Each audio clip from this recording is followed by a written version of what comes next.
This is going to be your 100% shiny hunting guide for Wild Zone 7. I'll be going over all the tricks and methods you need in order to get every single Pokemon shiny in the zone. If you like shiny Pokemon, make sure to hit that subscribe button, turn on notifications, and don't forget there's an entire shiny hunting playlist created just for this. Now let's get you your shiny Pokemon. Wild Zone 7 unlocks after you complete main mission number 9. The Pokemon we'll be hunting in the zone are Kakuna, Shuppet, Roselia, Audino, Floette, Vanillite, Hippopotas. The fixed alpha Pokemon is going to be an alpha Fletchinder that sits at the middle, and to get the 5% chance of any Pokemon being an alpha, you need to make sure to complete Mabel's request for catching every Pokemon in the zone at least once. Now for full shiny dex completionist, you're going to need 2 Kakuna, one to keep as Kakuna and one to evolve into Beedrill at level 10 that has a Mega Evolution. You'll need 2 Shuppet, one to keep as Shuppet and one to evolve into Banette at level 37, which also has a Mega. You'll need 4 Roselias, 2 Roselia, one male, one female, that also evolved into Roserade when exposed into a shiny stone that also has a male and female difference. You'll need 1 Audino, which is actually the rarest Pokemon in the zone, but we'll get into more of that later. You're gonna need 4 Floettes in this area, 2 red ones and 2 orange ones to evolve into Florges when given a shiny stone. You'll need 3 Vanillite, one to keep as Vanillite, one to evolve into Vanillish at level 35, and one to evolve into Vanillix at level 47. You'll need 4 Hippopotas, 2 to keep as Hippopotas for the male and female, and 2 more to evolve into Hippowdon at level 34, which has the male and female differences. Do not confuse the fully black colored one as the shiny. The base shiny odds are going to be 1 out of 4,096, while the shiny odds with the shiny charm are going to be 1 out of 1,024.38.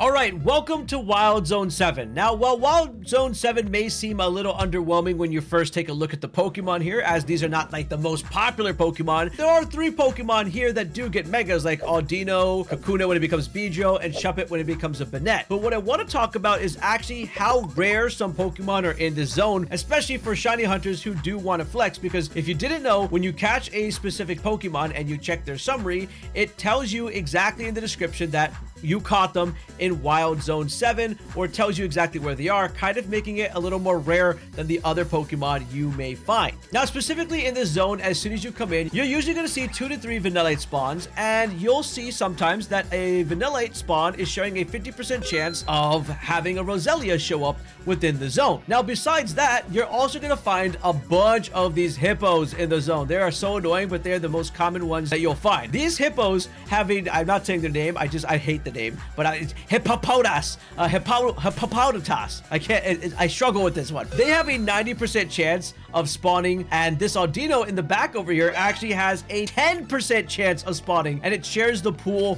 with this Pokemon. So the Audino is actually one of the rarest Pokemon that you could find in the zone as a whole. To get a non-alpha shiny with no shiny charm, it is a 1 in 40,960 chance of that happening. To get a non-alpha with the shiny charm, it's going to be a 1 in 10,240 chance. If you're trying to get an alpha shiny with no shiny charm, it is going to be a 1 in 819,200 chance of it showing up. And if you're trying to get the alpha with the shiny charm, it's going to be a 1 in 204,876 chance of that happening. So if you ever find yourself an alpha shiny Audino in this zone, consider yourself really lucky. Now, although that is the rarest Pokemon in the zone, there is actually a form of a Pokemon that is even more rare than that, and that's going to be our entire Floette forms with the Kakunas. So you're going to sometimes see Kakunas on these trees, and they're going to share an actual pool with the Floettes. Now, for a Kakuna to spawn on these trees, it is a 50% chance, while having a red flower Floette spawn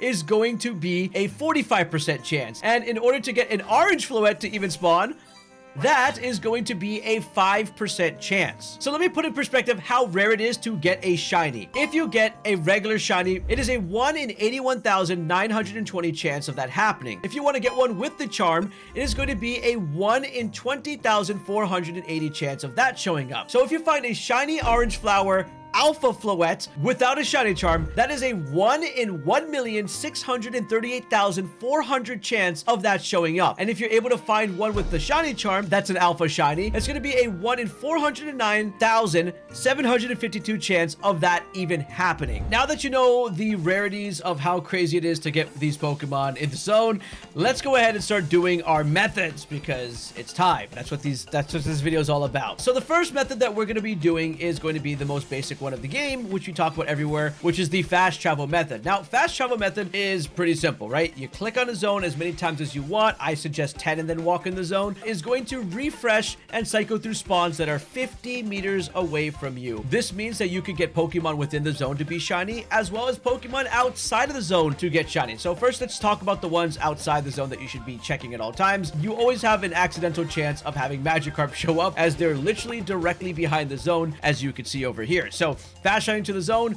that could definitely cause that. Now, we have the marker here before we walk in the zone to see exactly what we can get. So let's see, we gotta walk in and see exactly what does show up. So I'm gonna back up here and see how deep in we get. And it looks like we might miss one Hippowdon, so at least we get 2 Hippowdons. It looks like the center point is covered, so this Fletchinder that is alpha static can be hunted by just doing the fast travel, and you definitely get yourself at least a Vanillite that's being covered. However, the Pokemon that are not covered by the fast travel area are going to be these Kakuna and Floettes that are going to be down over here. As you can see, this range is above the 50 meters, and if we go to this side over here, this range is also going to be above the 50 meters. So fast travel is pretty much just going to get you half of the zone. However, I was able to get some shinies because of this. Now, because fast travel just covers up to 50 meters of the zone, another technique that you can use is the run and reset method, which is pretty much you initially fast traveling to the zone, and you pretty much are just going to want to spawn everything within the zone. So the method for that is pretty much just go in, get to a point where there's 50 meters are all covered. I suggest going around to avoid getting spotted by these Pokemon. So you're now within 50 meters of pretty much everything in the zone. So this area is now 49-ish. There you go. And then once you've spawned in everything within the zone, you're just gonna reset, click it again, and you're good. So spawn in everything in the zone, run and reset. You can do this. That way you can guarantee every single... Wow, 2 Aldinos. I've never seen that before at the same time. So yeah, you pretty much are going to just be able to get everything spawned in the zone, and that's how that one's going to work. You can see the Floette has spawned there too, and I could just, you know, reset again. That is the simplest way of explaining it. All right, wow, look at that alpha Hippowdon. Hippopotas.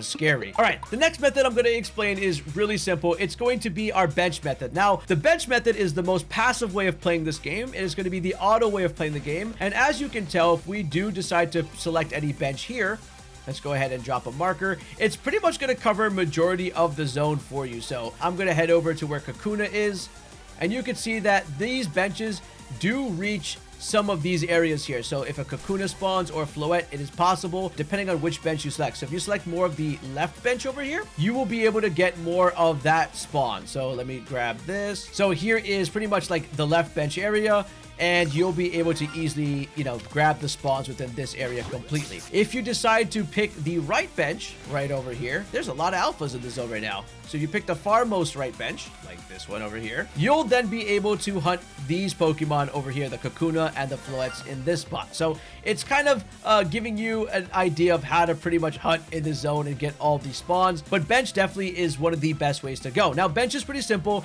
There are simple ways of doing this, right? When you're having your joystick aimed down and then you're spamming A, it's actually very easy to just kill some time over and over again. And the bench method is one of the most broken AFK methods in the game. All you want to do is, if you want to be really passive about the game, is take your Joy-Cons, your joysticks, and then do that. Make sure this is aimed down versus to the side, so a little bit more, you know, angle your rubber band in the perfect way where it's down, and then you're just going to spam A all over again until day and night cycles happen and all the Pokemon within the zone refresh. You're pretty much just going to conquer the zone by doing the bench reset method. Obviously, this is the most boring method because you're not actively playing the game, but it's a way to wake up to shinies, because I know a lot of people have 9 to 5s and they got to go to work, they got to do things in life. We also have our 8-bit do method, which you can program macros on your computer, as it has its own software, and then you can download it to your controller and then press a button on it, and it'll initiate the bench method so your character can sleep over and over again. Every single shiny hunting method is actually able to be done on this controller. Also, I want to point out, over 2,000 of you have bought this controller, so hopefully you can grab one before it sells out. So that's in the description below, and we have a whole community that is dedicated for this kind of shiny hunting for macros. There's a Google Doc, there's a Discord, everything's down in the description below. Let's keep moving on. Now, the next method is going to be the respawn and reset method, which pretty much is going to be having to kill all these Hippopotas at the exact same time. So the goal is to first bait them all together. So like have them all together. I'm going to kind of just, okay, there we go. Bada bing, bada boom. And I'm going to just do an earthquake here. I do another one. Hold on. And as soon as they disappear and despawn, I'm going to start a 3-minute timer. Okay, they all disappeared, and the 3-minute timer is now going to happen. So I just have to stay alive now. I can get out the zone. It's okay. We just can't die. Hold on. Okay, we're good. We're good. 3-minute timer. So basically, Hippopotas in the zone are going to take 3 minutes to respawn. And what you want to do is save right before they respawn. Pretty much so at 2 minutes and 58 seconds, 2 minutes and 57 seconds to be safe. And then we're going to save right there. And then we're going to restart our game. And we're now playing with the chances of them being Audinos. And if it's nighttime, we're playing with the chances of them being Shuppet. Let's see what happens after 3 minutes. Wait, what else is alpha here? Oh shoot! It's 2 minutes and 7 seconds, but I just got an alpha, an alpha orange Floette. It's not shiny though. Oh, that was so close, dude. 57. Okay, I'm gonna save here. Okay, we should have them spawn in about 3 seconds. 1, 2, 3. And where's my hippos? Oh, there they are. There's 1. There's 2. And then there's 3. And then all you have to do is just turn off your game, right? So if none of them show up as shiny, you turn off your game, you're gonna reboot it up, and you do it again. But that's pretty much how you're going to actively shiny hunt them, and you have the chances of 3 of them showing up, or you're gonna have Audino show up. Let's see, can we get an Audino to spawn? Oh, there, Alpha Audino spawned. And 2 Hippopotas. So there you go. That's how you're going to do the respawn and reset method. That way you can do every kind of hunting in the zone. Don't forget at nighttime that our hippos are being replaced out for our Shuppets. So you'll be trying to go for this Pokemon specifically at night, but it shares the exact same spawn chance. So let me know if you're going to be going for the rarest hunt in the zone, and what shiny hunting methods are you going to use to get the shiny Pokemon in Wild Zone 7. Check out the video on your screen over here. It's probably another shiny hunting video, and I'll see you in the next one.